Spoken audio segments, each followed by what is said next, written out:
Black holes ब्रह्मांड के सबसे अद्भुत और मिस्टीरियस ऑब्जेक्ट्स। ये ऐसी जगह हैं जहां टाइम और स्पेस के रूल्स टूट जाते हैं। लेकिन सवाल ये है, ये बनते कैसे हैं और क्या ये सच में सब कुछ निगल सकते हैं? आप देख रहे हैं व्योम व्यू पॉइंट, जहां हम डिकोड करते हैं यूनिवर्स के सबसे बड़े सीक्रेट्स। आज के इस वीडियो में हम ब्लैक होल्स की शुरुआत से लेकर उनकी फॉर्मेशन तक स्टेप बाय स्टेप जर्नी को समझेंगे। तो तैयार हो जाइए ब्रह्मांड के इस अद्भुत सफर के लिए। अगर आप स्पेस, साइंस और मिस्टरीज में इंटरेस्ट रखते हैं तो हमारे चैनल को अभी सब्सक्राइब करें। चलिए शुरू करते हैं ब्लैक होल्स की इस इनक्रेडिबल स्टोरी को। हर ब्लैक होल की कहानी शुरू होती है एक तारे से, यानी स्टार। लेकिन क्या आप जानते हैं कि हर तारा एक दिन मरता है और यहीं से शुरू होती है उसकी सबसे ड्रामेटिक जर्नी। तारों का जन्म होता है नेबुले में, गैस और धूल के मैसिव क्लाउड्स। जब ग्रेविटी इस गैस और धूल को कंप्रेस करती है तो एक प्रोटोस्टार बनता है, और जैसे ही इसका कोर इतना हॉट हो जाता है कि न्यूक्लियर फ्यूजन शुरू हो जाए, वो बन जाता है एक नया तारा। स्टार्स अपने लाइफ के ज्यादातर हिस्से को मेन सीक्वेंस फेज में बिताते हैं। इस फेज में वो हाइड्रोजन को हीलियम में बदलते हैं, जिससे massive amounts of energy produce होती है। यही एनर्जी है जो स्टार्स को चमकदार बनाती है। लेकिन जब स्टार का फ्यूल खत्म होने लगता है तो वो इवॉल्व करता है।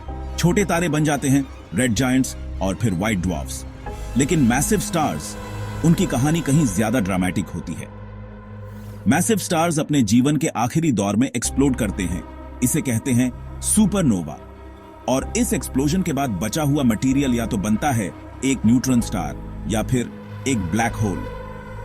यानी ब्लैक होल का जन्म तभी होता है जब तारे का मास इतना ज्यादा हो कि उसका कोलैप्स रुक ही नहीं पाए। ये कोलैप्स इतना इंटेंस होता है कि वो एक ऐसी जगह बना देता है जहां ग्रेविटी हर चीज को खींच लेती है, यहां तक कि लाइट भी। तो देखा आपने, एक स्टार की लाइफ साइकिल ही ब्लैक होल की शुरुआत है।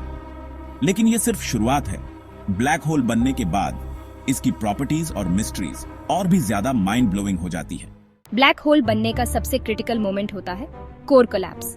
मैसिव स्टार्स जब अपने अंतिम चरण में पहुंचते हैं तो उनका न्यूक्लियर फ्यूल लगभग खत्म हो चुका होता है। अब सवाल ये है कि इसके बाद क्या होता है।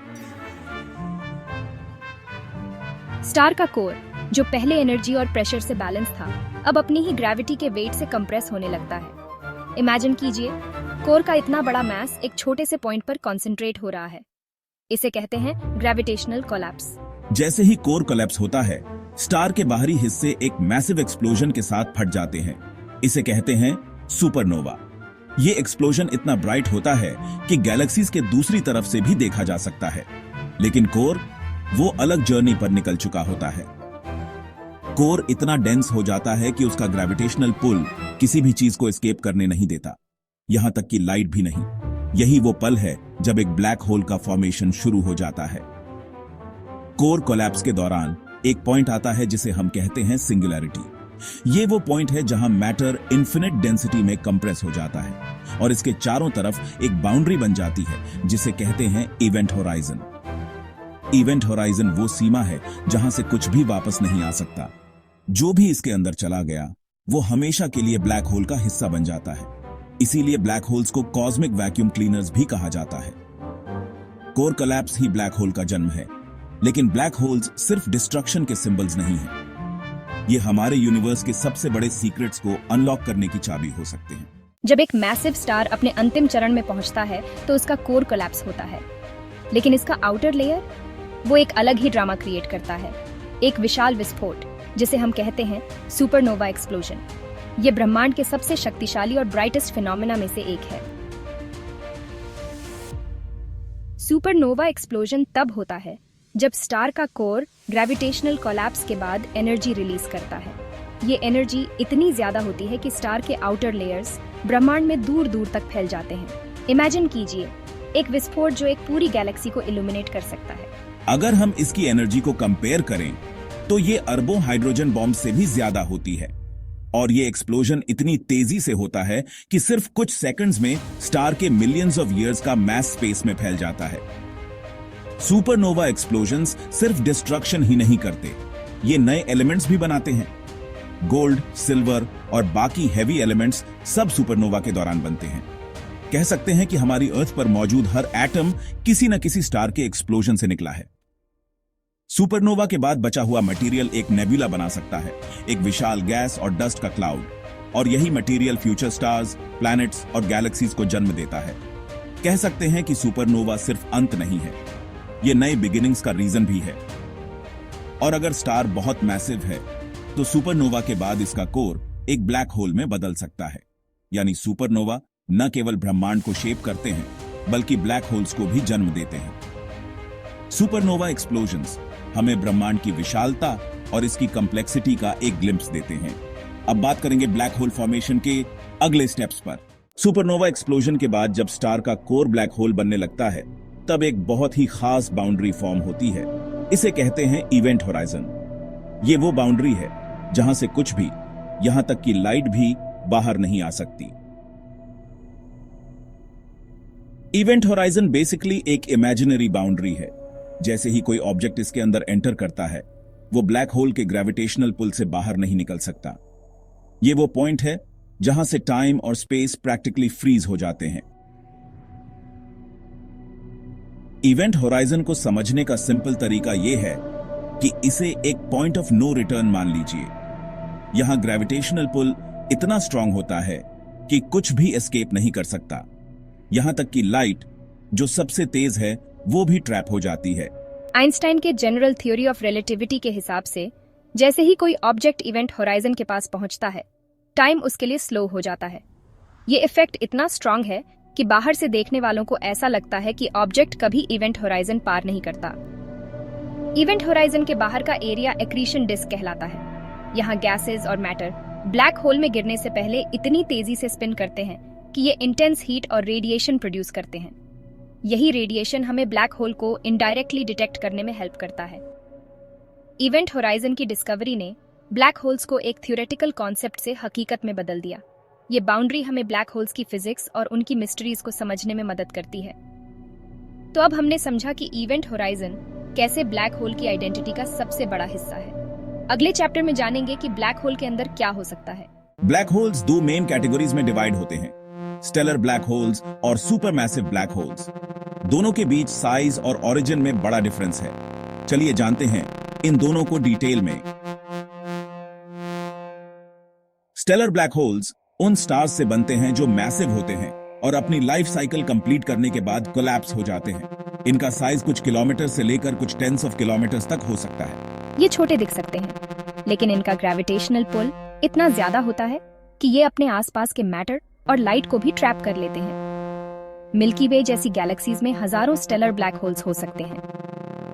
अब बात करते हैं सुपरमैसिव ब्लैक होल्स की। ये ब्लैक होल्स हर बड़ी गैलेक्सी के सेंटर में पाए जाते हैं। इनका मास मिलियन से बिलियंस ऑफ सन्स के बराबर हो सकता है। सुपरमैसिव ब्लैक होल्स की फॉर्मेशन अभी भी एक मिस्ट्री है। साइंटिस्ट का मानना है कि ये छोटे ब्लैक होल्स के मर्ज होने से या अर्ली यूनिवर्स में मैसिव गैस क्लाउड्स के कोलैप्स से बने हो सकते हैं। डिफरेंस सिर्फ साइज का नहीं है। Stellar black holes nearby stars और प्लैनेट्स पर इंपैक्ट डाल सकते हैं, लेकिन सुपरमैसिव ब्लैक होल्स पूरी गैलेक्सीज को शेप करने में रोल प्ले करते हैं। Supermassive black holes accretion discs बनाते हैं जो इंटेंस रेडिएशन एमिट करते हैं। यही रेडिएशन हमें क्वेजर्स और एक्टिव गैलेक्टिक न्यूक्लिई के रूप में दिखाई देती है। तो अगर एक तरफ स्टेलर ब्लैक होल्स हमारी नियरबाई स्पेस को इंपैक्ट करते हैं, तो दूसरी तरफ सुपरमैसिव ब्लैक होल्स पूरे गैलेक्सीज के स्ट्रक्चर और एवोल्यूशन को डिफाइन करते हैं। अगले चैप्टर में हम देखेंगे कि ब्लैक होल्स का स्टडी करना क्यों इतना जरूरी है और ये हमें यूनिवर्स की मिस्ट्रीज को समझने में कैसे मदद करते हैं।